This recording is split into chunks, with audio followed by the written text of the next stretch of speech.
পটুয়াখালীর গলাচিপায় হাজারো সনাতন ধর্মাবলম্বীদের অংশগ্রহণে উৎসবমুখর পরিবেশে অনুষ্ঠিত হয়েছে মনসা পূজা। বিস্তারিত থাকছে পলাশ হাওলাদারের তথ্যচিত্রে। রবিবার উপজেলার বাউরিয়া এলাকায় শ্রী নাগমাতা সেবাশ্রম প্রাঙ্গণে ঢাকের বাদ্য উলুধ্বনি ও শঙ্খধ্বনির মধ্য দিয়ে শুরু হয় পূজার আনুষ্ঠানিকতা। দীর্ঘ ২৪ বছর ধরে এ পূজা পরিচালনা করে আসছেন মন্দির প্রতিষ্ঠাতা সেবক ও সাধক শ্রী আচার্য গোবিন্দ গোস্বামী। ভোর থেকে দূর দূরান্তের ভক্তরা পরিবার পরিজন নিয়ে উপস্থিত হন মন্দির প্রাঙ্গণে। কেউ পূজা দিতে আসেন, আবার কেউ এসেছেন উৎসবের সামিল হতে। পূজা অর্চনায় অংশগ্রহণকারী ভক্তরা সুখ সমৃদ্ধি ও মনোবাসনা পূরণের আশায় দেবী মনসার কৃপা কামনা করেন। সেবক ও সাধক শ্রী আচার্য গোবিন্দ গোস্বামী জানান, প্রতি বছরই শ্রাবণী সংক্রান্তিতে এখানে মা মনসা দেবীর পূজা অনুষ্ঠিত হয়। যারা মানত করেন বা যাদের মনোবাসনা পূর্ণ হয় তারা প্রতি বছর এসে পূজা অর্চনা দিয়ে থাকেন। অনেকেই নতুনভাবে দেবীর আশীর্বাদ লাভের আশায় এখানে আসেন।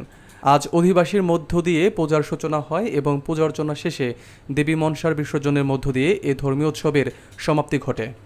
সিংড়াকাটি থেকে আসছি, আমার গুরুদেবের বাড়ি। এখানে আসছি পুজোর জন্য। অনেক আনন্দ ফুল পায় বা অনেক ভক্তবৃন্দ আসে, মানত করে। সেই জন্য এদের অনেক লোকজন আসা। তারপরে আস্তে আস্তে অনেক লোকজন হয়, আমরাও আছি।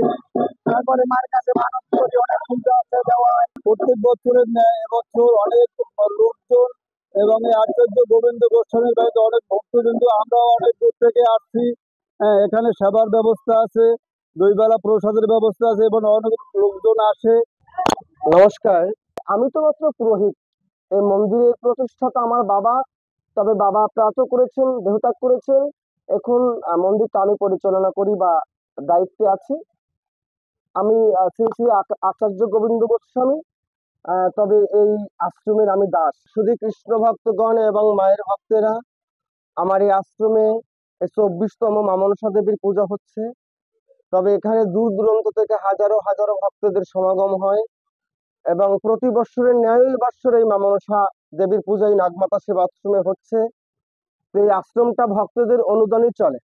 ভক্তরা দূর দূরান্ত থেকে জাতি বর্ণ নির্বিশেষে মনস্কামনা পূর্ণার্থে মন্দিরে আসেন এবং মানত করার জন্য মন্দিরে আসেন। বিভিন্ন ভক্তরা আসেন, এসে তাদের মানত পৌঁছে যান, পৌঁছে গিয়ে তাদের মনস্কামনা পূর্ণ হয়।